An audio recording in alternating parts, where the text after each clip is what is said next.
बसवराज जाधव साहेबांनी जरी विचार केला तर त्यांच्या मार्गदर्शनाखाली काम करायला आम्ही तयार आहोत। त्यांच्या देखील मार्गदर्शनाखाली काम करायला आम्ही तयार आहोत। उदय सामंत हे मला माहित नाही, परंतु हल्ली खरोखरच माझ्याबद्दल खूप मोठ्या आदरानं बोलतायत, आस्थेनं बोलतायत आणि म्हणून मी त्यांना एवढंच सांगेन की तुमचं हे प्रेम, तुमचा हा आदर असाच माझ्यावरती कायम ठेवा। त्यांचं नेतृत्व हे खरोखरच संघटन कौशल्याचं आहे की एखाद्या पक्षाची बाजू चांगल्या पद्धतीने मांडू शकतात। आता तसा त्यांच्या व्यक्तिमत्वाचा उपयोग करून घेतला नाही हे पक्षाचं दुर्दैव आहे, भास्कर जाधवांचं। बावनकुळेंनी आता भास्कर जाधव प्रकरणामध्ये उडी घेतली आहे। आमच्या पक्षात कुणी जरी आलं तरी आम्ही त्यांना घेतो असं बावनकुळेंनी म्हटलंय।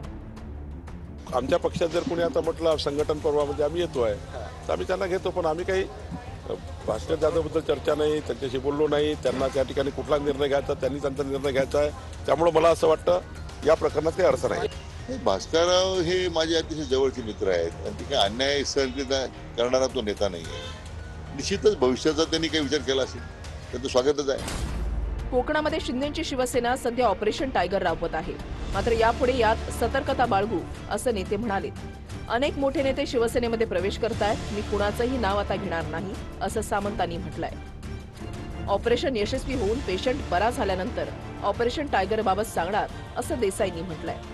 माजी आमदार संपल्यानंतर आजी आमदारच राहतात ना। काल एक माजी आमदार झाले, उद्या एक माजी आमदार होतील, अजून 2-3 दिवसांनी एक माजी आमदार होतील, मग आजी आमदारच राहिले। आणि पक्षातले पक्षात प्रवेश करत नाहीत, जे बाहेर आहेत तेच प्रवेश करतात।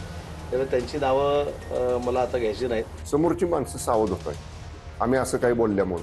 त्यामुळे आम्ही आता ठरवलंय की ऑपरेशन यशस्वी झालं, पेशंट रूममध्ये शिफ्ट झाला आणि ठणठणीत बरा झाला की मगच सांगायचं ऑपरेशन झाले म्हणून, तोपर्यंत सांगायचंच नाही। दुसरीकडे ठाकरेंच्या शिवसेनेचे नेते मात्र ऑपरेशन टायगरमध्ये तथ्य नसल्याचं सांगतात।